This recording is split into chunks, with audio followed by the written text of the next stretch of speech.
Alright, I am finally getting to my frequently asked questions about the ketogenic diet video. Finally, yes. But before I get into that, I'm just gonna say a few disclaimers. First of all, I did get a couple comments that were like, hey, I have this weird and rare disease. Is it okay if I do a ketogenic diet? I'm going to say first and foremost that you should really talk to your doctor before you start any weight loss plan, and that's kind of common sense, especially if you got health concerns. Secondly, I seem to get a lot of uppity comments when I make videos like this. People that like to challenge me and think that a ketogenic diet is extremely unhealthy, which I think is funny because of what do I care what you eat? You know, I just don't care. But anyway, I'm not sitting here saying that I think a ketogenic diet is the best thing for every overweight person ever to definitely do if they want to lose weight. Because the thing is, a ketogenic diet works the same way as just simply cutting back and counting calories does. When you're doing a ketogenic diet, what that means basically is your body starts to run in a state called ketosis. And what ketosis is you're burning fat for energy instead of carbohydrates. The premise being, if you're eating very little sugar or carbohydrates, your body will have to eventually turn to your body fat stores for a fuel source. Why can't I talk? Source. But anyway, just like how if you eat too many calories, you will gain weight, if you eat too much fat, while even in ketosis, you will not lose weight. The reason why a ketogenic diet really seems to work is, first of all, some studies have shown that people while in ketosis can eat slightly more calories than people that are not in ketosis and still lose weight. I find I've been eating just as many calories, if not less, on a ketogenic diet than when I was simply cutting calories myself. And the reason for that is when you're eating a mostly fat diet, you're just so full all the time. You are so satisfied. I know a lot of you asked, and trust me, it's my first question I'm gonna get to. What I eat on this plan. Okay, I'll get to it. But the point being is the reason why it works is you just aren't hungry, because when you eat sugar or bread, a piece of bread spikes your blood sugar just as much as like a tablespoon of sugar. And when that happens, that's when your cravings come and go. You eat a lot of carbs and then 2 hours later you're hungry again. See, a ketogenic diet stops that. And one other disclaimer that I want to put out there is that a ketogenic diet isn't just like a weight loss diet. Not at all. In fact, athletes and bodybuilders use it all the time. When I initially started Googling ketogenic diets, the first things that I saw that were coming up were people mentioning it in bodybuilding forums. So yes, it has weight loss benefits, especially that it does kind of almost eliminate cravings for sugary or carby foods, but it's also beneficial to athletes and bodybuilders. And it's also used clinically. A ketogenic diet is most known for its role in treating childhood epilepsy. So this isn't some like wackadoo crazy diet, okay? Those are the things I wanted to put to rest right now. Alright, by far the question that I was asked the most is, what the heck can I eat? What the heck do you eat typically day to day? Alright, a ketogenic diet. I know I've said this before, but I'm going to repeat.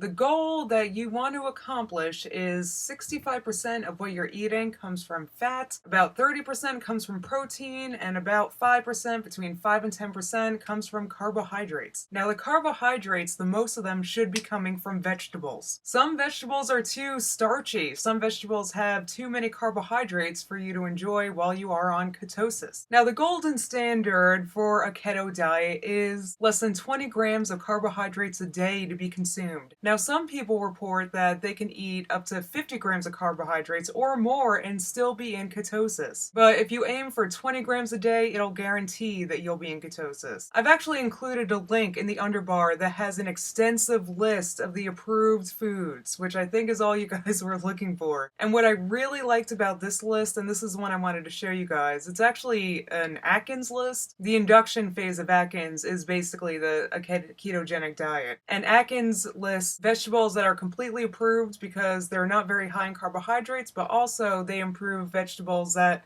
have carbohydrates but not much, so you can eat them in moderation. It also includes everything else, so the link is in the underbar. And what you need to do is you have to actually count your carbohydrates. I've actually been using MyFitnessPal. It is fantastic if you're on a ketogenic diet because first of all, you can count your calories too. The only reason why I'm concerned about calories is I'm using this diet to lose weight, and if you eat too much, you won't lose weight. I've been using it to make sure I don't eat too much, but just as much I'm using it to make sure I'm eating enough, because I find a lot of times I'll eat 800-900 calories a day and I will be like, I don't feel like eating anymore. Like, that's it, I'm done. That's the beauty of a ketogenic diet. That's what makes it different than other diets, in my opinion. That's what makes it good for me, because I just don't feel like eating as much. Also, when you're adding up your carbs, you can subtract carbs that come from fiber. So on nutrition labels, when it lists the carbohydrate intake, like however many grams, right after it says fiber, and you can subtract whatever the fiber is, because that is technically a carbohydrate, but it's different. It doesn't impact blood sugar. What the heck do I eat for breakfast, lunch, and dinner? First of all, I'm gonna need you guys to just go ahead and throw away, crumple up, throw out ideas that you need to have breakfast. I know that some diets are like, oh, you have to eat breakfast and you have to have 5 meals a day to keep your metabolism going and blah, blah, blah. A ketogenic diet, the way that ketoers, as they call themselves, like to look at it is you eat when you're hungry. So if you naturally never feel like eating breakfast because you're not hungry, don't eat. Never eat when you're not hungry. And me personally, I find I don't get hungry until 2-3 o'clock in the afternoon. Granted, I wake up at like 10 or 11, but still, like I'm not eating breakfast really. So go ahead and throw that away if you're going to be doing keto. And another thing to just go ahead and throw away is the idea that you need to have traditional breakfast foods at breakfast. There's 3 things that your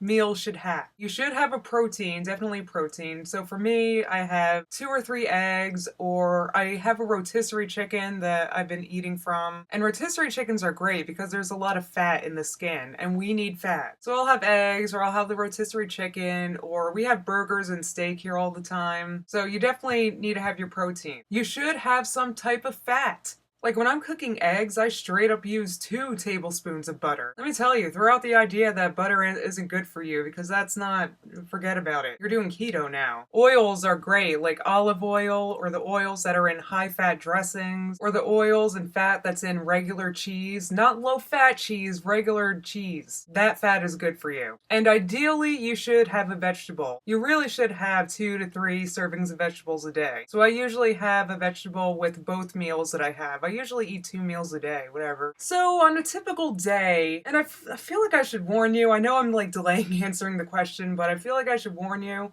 that my eating habits are extremely boring. I am usually not one that gets bored with food choices easily, and yeah, so I haven't been doing much like going to websites and looking up fancy recipes. Like, no, I really just make sure I just have fat, protein, and vegetable, like that's it. So typical day, I'll usually fry up some eggs for my first meal, breakfast I guess we'll call it. I'll have 2 eggs, leave the yolk, that fat's good for you. Plenty of butter, and I'll usually throw in some regular cheese in there. Not low fat. So I'll do that for breakfast, and then for lunch, I guess that's when I'll have my vegetables. I'll usually make myself a big salad, like maybe 1 or 2 cups of spinach or kale or whatever. And then I use regular fat dressing. You know those salad dressings that you never ate on a diet because they were like 150 calories for 2 tablespoons? You can have them now. Just make sure there aren't too many carbs in them. Some salad dressings have a lot of carbs, like French, I know, and Thousand Island, because they have sugar, but you'll read that in the list below. I'll usually throw in some crumbled bacon in that salad as well. And actually, usually by this point in the day, I'm kind of barely hungry, and then I get hungry again finally at around 9 or 10 o'clock. And at that point, I'll usually have some rotisserie chicken with the skin. It is delightful. And lately, I've been eating a lot of mashed cauliflower. I'll go ahead and put a box, oh no, here, that you can click. Here, see it? Yeah, it tells you how to make that mashed cauliflower. Other things that you can enjoy that are easy. Tuna salad, that's easy. You open up a can, mix it with some mayonnaise. Mayonnaise is fine. And that you can enjoy like maybe on top of some lettuce, make a little salad, put on some dressing, whatever. I eat chicken salad, chicken diced up and mixed in with mayonnaise. So yeah, that's a typical day. And I really only eat when I'm absolutely hungry, which is rare. Yeah, I mean, it's really not that bad. I mean, I still enjoy hamburgers and hot dogs, just without the bun. One thing that's not easy is when you're going out. Now, when you're going out, I've really only done it a few times since I started doing this. And basically what I get is usually just meat, like a steak that comes with vegetables and a potato, and I just get it with the vegetables. And then annoyingly, it usually comes with like a bread basket and all this other stuff you have to ignore, and I kind of hate going out to eat now. But one thing that me and Soundly Awake love doing, which I still can while I'm doing this, is we go to Chipotle and we just get a salad, except without the beans and the rice. Like with a giant pile of guacamole on top. Oh, I love it. Second question, can I do this while being vegetarian? I really don't see how it's possible if you're vegan, but if you're vegetarian, it is totally possible. However, you probably will be eating slightly more carbs than me, because you really do need to get your protein in. And if you can eat eggs, then that's great. If you can eat fish, even better, because eggs and fish are both excellent sources of protein. And another excellent source of protein is full fat plain yogurt. It needs to be full fat, not reduced fat, not skim, none of that. Sometimes I find Greek yogurt that's like full, it's like 10% fat, and that is the best kind to get. Like the right yogurt should be about 300 calories for a cup. And I love yogurt like that. I find it to be extremely satisfying. I like to put in some stevia. Stevia is the best artificial sweetener, by the way. That's what I use in my coffee and in the yogurt when I have it. Though I haven't been having it lately because it does have some carbs in it, so I haven't been eating it lately. But for vegetarians, I think is a great source of protein. Nuts and seeds are also great. They're sources of both fat and protein, and you guys can definitely eat that. So it would definitely be harder for vegetarians to do keto because unlike me, it's not really an option for you guys to, when you go out to eat, get like a steak and then that comes with a vegetable. Yeah, going out to eat would be tricky for you guys, but other than that, the keto diet is totally possible for you. Another question that I was asked a million times is, well, what about carb loading? I think people were looking up the ketogenic diet and they saw stuff about carb loading, and I feel like that's something that more bodybuilders and athletes do. I don't really know too much about it because I'm really only using this to lose weight. I actually feel like I'm the incorrect source to ask about if you're using it for bodybuilding, but I do not carb load. I don't do carby weekends like I heard some people ask about. Yeah, I don't do that because from what I understand, it's not always easy. If you have a meal that gets you out of ketosis, it's not exactly easy to get back into ketosis. And I enjoy being in ketosis so far, so yeah, I don't know too much about that. I'm not doing it myself. I hope that satisfies your question, but if you're into like bodybuilding or whatever, you should talk to your bodybuilding person, trainer, I guess you guys have. I don't know. I'm really just using it to lose weight, and I'm staying in ketosis. I feel like if I had a carby weekend, that weekend would turn into a carby month, which would turn into a carby year, so I'm not doing that. And I honestly have no desire to. Anyway, like really, even though I've been eating like a limited palate, I just don't really feel the urge. Another question very frequently asked is, how do I know if I'm in ketosis? Oh, you'll know. You'll know because your pee smells horrible. Your pee smells horrible, and so does your breath. Your breath smells like nail polish remover. I don't know if that's everyone, but that's what happened to me. And yeah, your pee smells pretty bad. It smells like sweat, but sweet. I don't know how to describe it. I mean, the first couple times you pee, you're kind of like, oh god, that's disgusting. But then you're kind of like, yeah, I'm in ketosis. Makes you feel like a superhuman. Alright, well those were my most frequently asked questions so far, and if I continue to get a bunch of more questions that I haven't answered yet, I'll make another one, but I hope this satisfies for now. Alright, well this footage was like 20 minutes long, and I have to edit it, so this is done. Bye.